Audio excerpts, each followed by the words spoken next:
이화, 봉인된 비명, 잊혀진 의식의 부활. 우리가 발을 디딘 그 순간, 어둠골은 더 이상 20년 전의 비극이 잠들어 있는 사건 현장이 아니었다.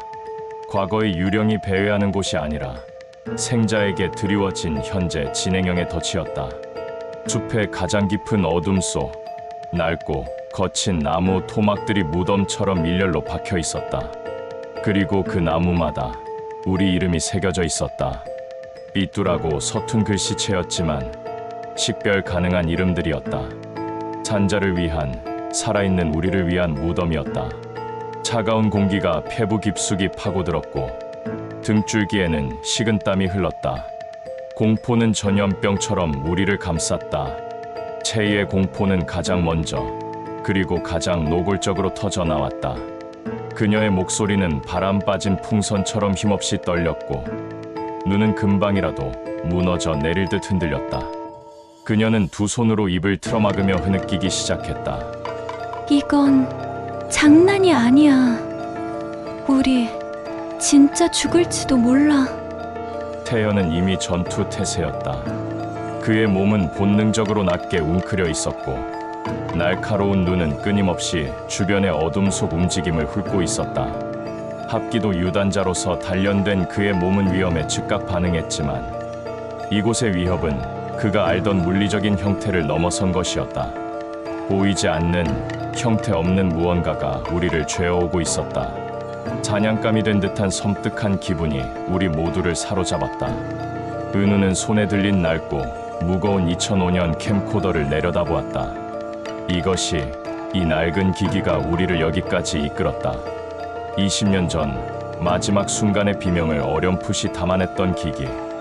이제 우리가 그 비명의 바통을 이어받은 것인가? 아니, 바통이 아니었다. 그것은 벗어날 수 없는 족쇄였다. 온몸의 세포가 도망치라고 비명을 질렀지만 다른 깊은 곳에서는 알 수 없는 의무감이 솟아났다. 기록을 계속해야 해. 은우의 목소리가 떨렸다. 하지만 멈출 수 없었다. 이 광경을, 우리가 겪는 이 모든 것을 기록해야 했다. 이게 끝이 아니야. 이 숲은 우리를 삼키려 하고 있지만 우리는 저항해야 했어. 이곳에서 벌어지는 진실을 세상에 보여줘야 해. 우리는 어둠골이라는 이름의 감옥에 갇혔고 우리 이름이 새겨진 무덤 앞에서 다음 순서를 기다리는 산송장이 되어버린 것 같았다. 숲의 어둠은 더욱 짙어졌고 알 수 없는 존재의 시선이 등 뒤를 짓눌렀다. 숨 쉬는 것조차 버거웠다. 그 순간 숲이 울었다. 그것은 바람소리도 짐승의 울음소리도 아니었다. 나뭇잎 하나 흔들리지 않는 완벽한 정적 속에서 마치 수만 개의 억눌렸던 목소리가 한꺼번에 해방되는 듯한 끔찍한 포효였다. 비명, 절규, 저주, 통곡, 모든 고통스러운 소리가 뒤섞여 귓속을 파고들었고 단순한 청각을 넘어 우리의 존재 자체를 뒤흔들었다. 내장까지 뒤틀리는 듯한 그 소리는 정신을 혼미하게 만들었고 눈앞에 현실이 일그러지는 착각마저 불러일으켰다. 공포에 질린 체이는 비명을 지르며 두 손으로 귀를 막고 그 자리에 주저앉았다. 그녀의 몸은 통제 불능으로 떨렸고 그 느낌조차 제대로 내지 못했다. 태연의 안색은 잿빛으로 변했고 평소 날카롭던 그의 눈빛에 명백한 동요가 일렁였다. 합기도 유단자로서 수없이 위험에 단련된 몸이었지만 그의 본능조차 이 비현실적인 위협 앞에서는 무력함을 느끼는 듯했다. 그것은 단순한 소음이 아니었다. 20년 전 이곳에서 비극적인 끝을 맞았던 이들의 원혼인지 아니면 이 숲 자체가 가진 오래된 어둠의 본성인지 알 수 없었지만 되살아난 저주가 바로 우리 눈앞에서 우리의 감각을 통해 그 끔찍한 존재를 드러낸 순간이었다. 20년 전 어둠골에서 벌어졌던 그 악몽 같은 비극이 현재의 우리를 향해, 살아있는 우리를 향해 소환된 것이다. 우리는 더 이상 역사를 조사하는 외부인이 아니었다. 우리는 이 저주의 최신 희생양 후보였다. 갇혔다는 사실을 깨달은 것은 그 소음이 멎고 극도의 긴장감이 숲에 다시 깔린 직후였다. 이성을 차리자마자 우리는 본능적으로 탈출을 시도했다. 캠핑장 외곽으로 향하는 우리가 분명 들어왔던 익숙한 길을 따라 걸음을 옮겼다. 처음에는 당연히 곧 입구가 나타날 것이라 생각했다. 하지만 걸음을 옮길수록 풍경은 기묘하게 낯설어졌다. 분명 익숙한 길이었는데 주변의 나무들이 점점 더 기괴한 형태로 뒤틀리기 시작했다. 가지들은 마치 고통에 몸부림치는 팔다리처럼 꺾여 있었고 줄기에는 이유 모를 검붉은 얼룩이 묻어 있었다. 발밑의 흙은 점차 불길한 붉은 기운을 띠었고 밟을 때마다 축축하고 섬뜩한 감촉이 느껴졌다. 시간이 얼마나 흘렀을까? 분명 10분이면 충분히 도착했을 거리였는데 눈앞에 펼쳐진 풍경은 우리가 기대했던 입구가 아니었다. 끝없이 펼쳐진 더욱 깊고 어두운 숲의 한가운데였다. 명백히 직진만 했는데 길은 온데간데 없이 사라지고 발밑에는 이제 밟을 때마다 뼈가 부러지는 듯한 기분. 나쁜 소리를 내는 마른 나뭇가지와 축축한 낙엽만 가득했다. 사방이 똑같은 벗어날 수 없는 미로가 되어버린 것이다. 우리가 갇혔다. 숲의 울음소리는 단지 시작이었을 뿐 이제 어둠골은 물리적으로도 우리를 가두기 시작했다. 이성은 공포 앞에 무너져 내렸고 패닉이 우리의 숨통을 조여왔다. 길이 없어졌어. 채의 목소리에 절망이 묻어났다. 태연은 GPS를 확인하려 했지만 휴대폰 신호는 진작에 끊겼고 GPS조차 먹통이었다. 방향 감각이 완전히 뒤틀렸어. 그는 주머니에서 나침반을 꺼냈지만 바늘은 미친 듯이 빙빙 돌 뿐이었다. 무언가 자기장을 교란하고 있었다. 아니, 공간 자체를 왜곡시키고 있었다. 숲은 살아있는 유기체 같았다. 우리가 움직일 때마다 나뭇가지가 우리를 스치거나 발밑에서 갑자기 튀어나온 뿌리가 우리 발목을 휘감으려 했다. 나뭇잎 사이로 보이는 하늘은 점차 붉은색으로 물드는 듯했고 어둠이 예상보다 훨씬 빠르게 내려앉았다. 숲은 우리를 집어삼키려 하고 있었다. 다시 캠핑장 중심부로 돌아왔을 때 우리는 완전히 지쳐 있었다. 땀과 공포로 흠뻑 젖은 채 우리 이름이 새겨진 팻말 앞에 서 있었다. 팻말은 비웃는 듯 그 자리에 그대로 서 있었다. 이제 우리는 이곳을 벗어날 수 없다는 사실을 받아들여야만 했다. 적어도 이 어둠이 허락하기 전까지는. 태연은 조심스럽게 캠핑장 주변을 살피기 시작했다. 그는 구조물이나 지형의 변화에 예민했다. 여기 처음 왔을 때랑 뭔가 달라. 그의 시선은 바닥에 탄 자국을 따라가다 땅에 묻혀있던 쇠붙이 조각을 발견했다. 녹슨 펜스 조각이었다. 캠핑장 구역이 예전 기록보다 훨씬 넓었던 것 같아. 채이는 음향 장비를 꺼내 귀를 기울였다. 이상한 소리가 계속 들려. 아주 희미하게 뭐라고 하는 것 같은데 파도 소리 같기도 하고 사람 소리 같기도 하고. 그녀는 인상을 찌푸리며 소리의 근원을 찾으려 애썼지만 소리는 특정 방향 없이 사방에서 들려왔다. 마치 숲 전체가 속삭이는 것 같았다. 은우는 우리가 가져온 증거물들을 펼쳐놓았다. 지훈 어머니가 주신 꿈 이야기, 캐린 어머니가 주신 머리핀과 부적 상자, 수아 언니가 주신 일기장과 캠코더 테이프, 그리고 우리가 발견한 2005년 캠코더와 사진. 수아의 일기장을 다시 펼쳤다. 찢겨진 페이지, 번진 글씨, 그리고 선명하게 남아있던 한 문장. 그곳에선 웃는 얼굴이 제일 무서워. 왜 웃는 얼굴이 무서운 것일까? 20년 전 캠코더 영상 속에 일그러진 얼굴이 떠올랐다. 그것은 웃는 얼굴이었을까? 비명 속에서 희미하게 보인 그 형체는 캐린의 머리핀을 만졌다. 평범한 머리핀이었다.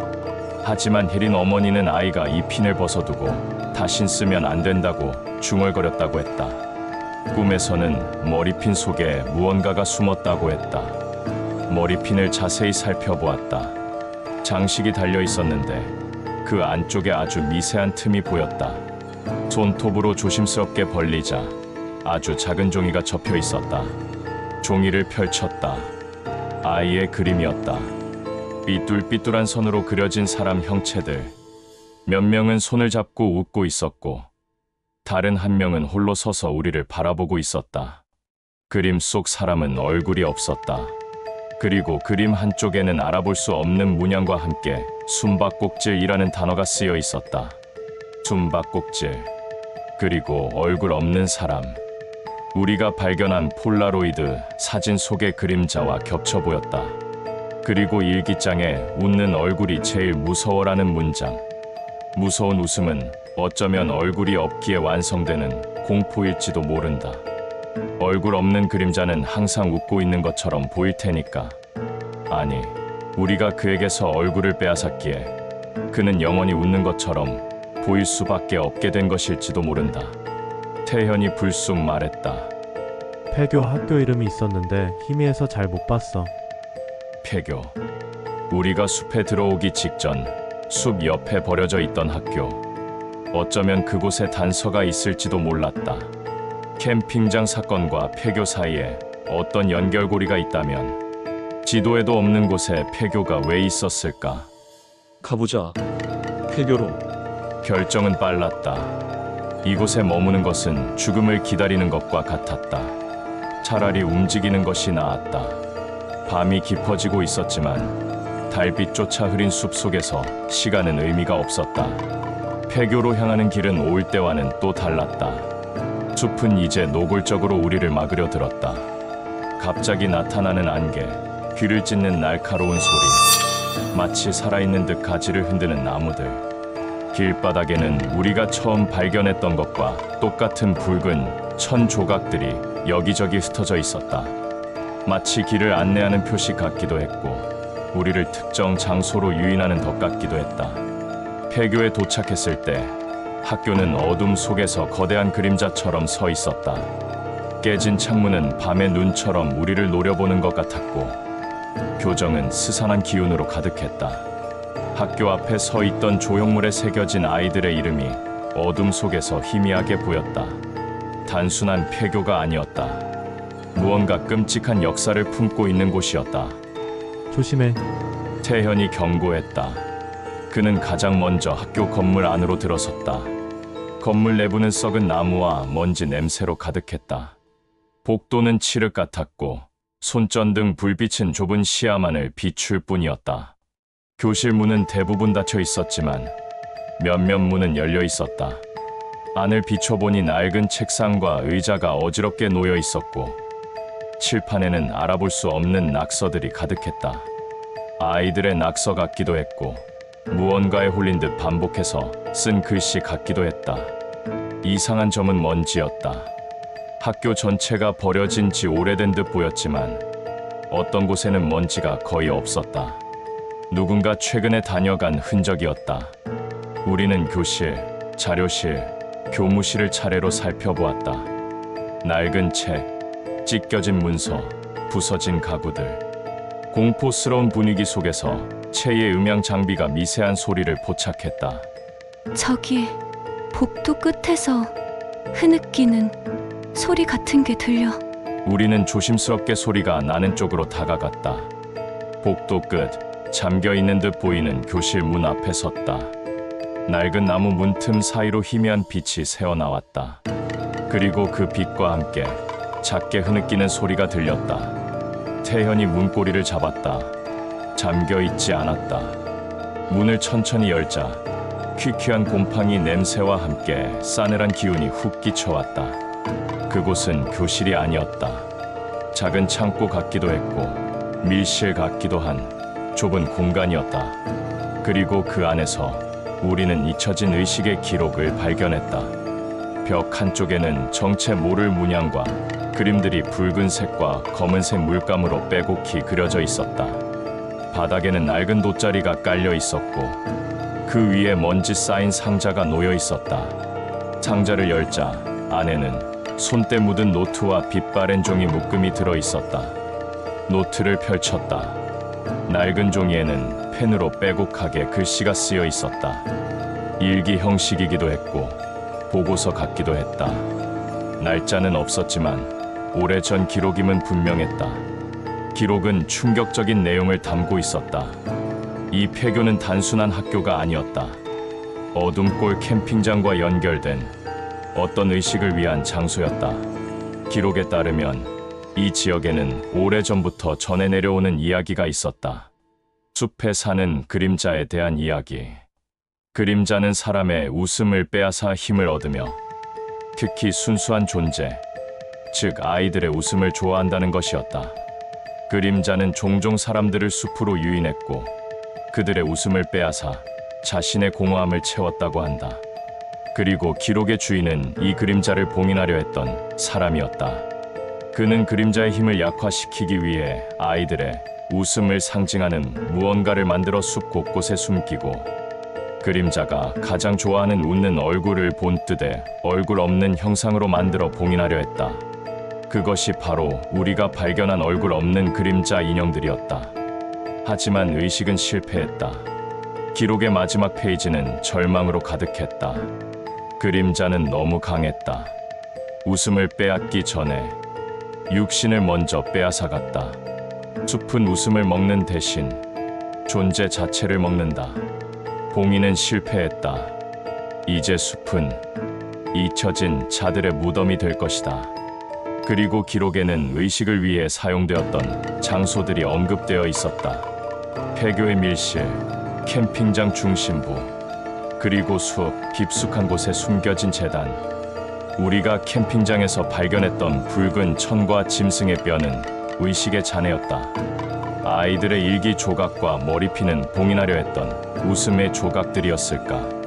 숨바꼭질 그림의 의미도 이제 명확해졌다. 그림자는 숨어있는 존재였고 아이들을 찾아내 웃음을 빼앗거나 존재를 먹어치우는 것이었다. 그리고 봉인하려 했던 사람은 그림자를 숨기고 우리가 발견한 인형처럼 얼굴 없는 형상에 가두려 했던 것이다. 기록의 마지막 부분은 희미하게 번져 있었지만 한 문장만큼은 읽을 수 있었다. 봉인된 그림자는 오직 웃음소리에 반응한다. 순간 귓가에 어린아이의 웃음소리가 들리는 듯했다. 지운 어머니 집에서 들었던 TV가 꺼져 있는데도 들렸던 그 웃음소리. 수아 언니 집에서 약병이 깨질 때 들렸던 그 웃음소리. 그것은 그림자가 우리에게 보내는 신호였을까? 아니면 봉인하려 했던 실패한 의식의 부활을 알리는 신호였을까? 바로 그때였다.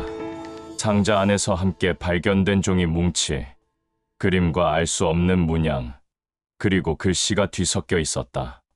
그것은 의식의 방법과 주술이었다.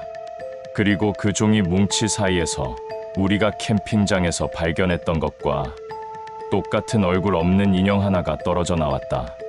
인형이 바닥에 떨어지자 눈을 의심하는 광경이 펼쳐졌다. 바닥에 뒹굴던 인형의 몸체가 미세하게 떨리기 시작했다. 그리고 천천히, 아주 천천히 인형의 몸이 들썩였다. 마치 안에 무언가 살아있는 것이 들어있는 것처럼. 채이가 작은 비명을 질렀다. 태연은 즉시 인형과 우리 사이에 섰다. 그의 눈은 경계심으로 빛나고 있었다. 인형의 몸체에서 꿰맨 실밥이 터지기 시작했다. 검은 솜과 함께 붉은 액체가 스며 나왔다. 그것은 피였다. 인형의 몸이 기괴하게 뒤틀리며 삐걱거리는 소리를 냈다. 우리가 폐교에서 잊혀진 의식의 기록을 발견하고 그 내용을 읽은 순간 봉인은 풀리기 시작한 것이다. 봉인하려 했던 그림자, 그리고 의식에 사용되었던 인형들, 그것들이 우리가 가져온 관심과 기록의 시도로 인해 다시 눈을 뜨고 있었다.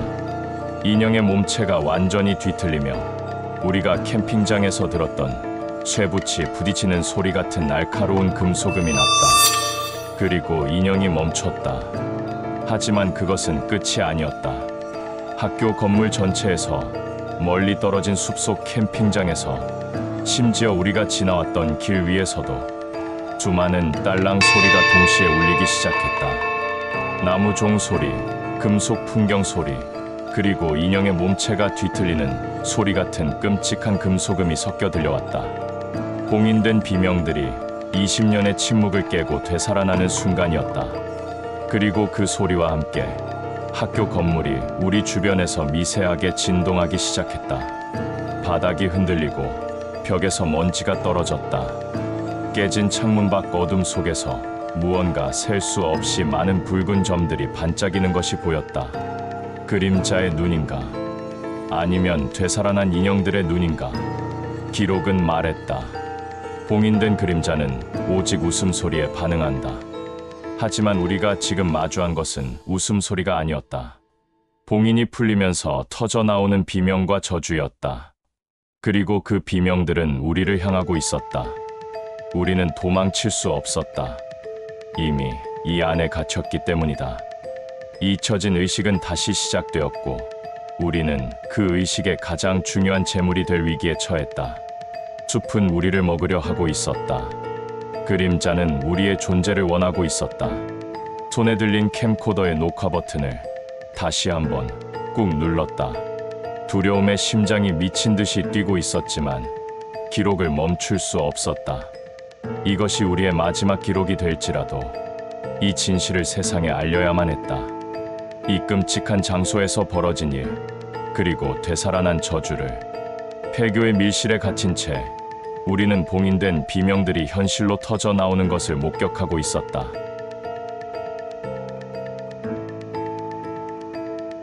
다음 화 예고 3화 그림자의 재물, 봉인된 숲의 비밀. 되살아난 저주 속에서 밝혀지는 20년 전 의식의 전말. 그림자가 진정으로 원하는 것은 무엇인가? 숲에 갇힌 그들이 찾아낸 탈출의 단서, 그리고 숨겨진 재단. 봉인된 숲의 비밀이 이제 우리를 옥죄어 온다.